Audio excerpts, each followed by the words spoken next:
एक बार की बात है, गौतम बुद्ध अपने शिष्यों को जिंदगी से जुड़ी अच्छी बुरी चीजों का ज्ञान दे रहे थे। सभी शिष्य उनकी बातों को बहुत ध्यान से सुन रहे थे। उन सभी में एक शिष्य ऐसा था जिसे प्रश्न पूछने की बहुत आदत थी। वो उठकर गौतम बुद्ध के पास गया और उनसे बोला, आप हमें जिंदगी के बारे में जो कुछ सिखा रहे हैं उस सब का क्या फायदा, क्योंकि हम में से बहुत से बच्चों को ये भी नहीं पता कि हमारे जीवन का मूल्य क्या है और ये जीवन हमारे लिए कितना कीमती है। पहले आप हमें ये बताइए कि इस जीवन का मूल्य क्या है। अपने शिष्य की बात सुनकर गौतम बुद्ध अपने कक्ष में गए और एक चमकता हुआ पत्थर का टुकड़ा लेकर आए।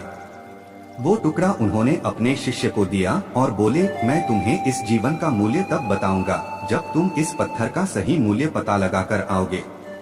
साथ ही ये ध्यान रखना कि तुम्हें ये पत्थर का टुकड़ा किसी को बेचना नहीं है। गौतम बुद्ध की बात मानकर वो शिष्य बाजार की तरफ चला गया। बाजार में सबसे पहले उसकी नजर एक फल बेचने वाले पर पड़ी और उसने वो पत्थर उस फल वाले को दिखाया और बोला, इस पत्थर के बदले आप मुझे कितने फल दे सकते हो। फल वाला बोला, ये पत्थर कुछ खास तो नहीं है, लेकिन फिर भी इसके बदले में तुम्हें 10 केले दे सकता हूँ। वो शिष्य उस पत्थर को लेकर आगे चला गया। फिर उसे एक सब्जी वाला मिला। शिष्य ने उस सब्जी वाले से उस पत्थर की कीमत पूछी।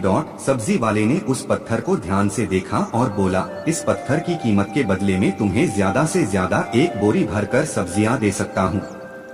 इसके बाद वो शिष्य उस पत्थर को लेकर एक सोने के व्यापारी के पास गया। उस पत्थर की टुकड़े की चमक देखते ही उस सुनार ने उसकी कीमत 100 सोने के सिक्के लगाए।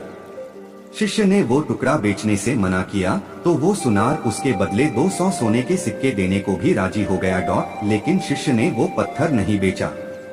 इसके बाद वो शिष्य एक हीरों के व्यापारी के पास गया और उनके सामने उसने वो पत्थर के टुकड़े को रख दिया।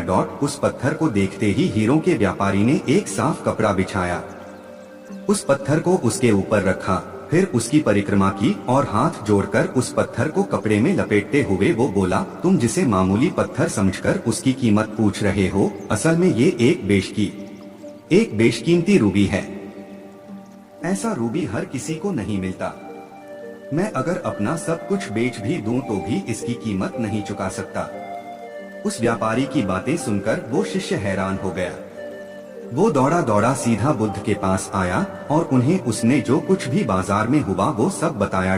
उसकी अचरज भरी बातें सुनकर गौतम बुद्ध बोले, तुम्हारे सवाल का जवाब इस रूबी की कीमत में ही छिपा है। हमारा जीवन भी एक रूबी है, रूबी की तरह ये भी बेशकीमती है, लेकिन हम इस बात को हमेशा नजरअंदाज करते हैं और अपने जीवन का मूल्य नहीं समझते। हम दूसरों को देखकर और उनके जैसा जीवन जीने की कोशिश में अपने जीवन की कीमत को कम कर देते हैं। हम ये सोचते हैं कि हमारी जिंदगी की कीमत वही है जो दूसरे हमें बताते हैं, लेकिन ये बात हमेशा ध्यान रखना कि सामने वाला अपनी हैसियत, बुद्धि और अपनी समझ के हिसाब से तुम्हारी कीमत लगाता है।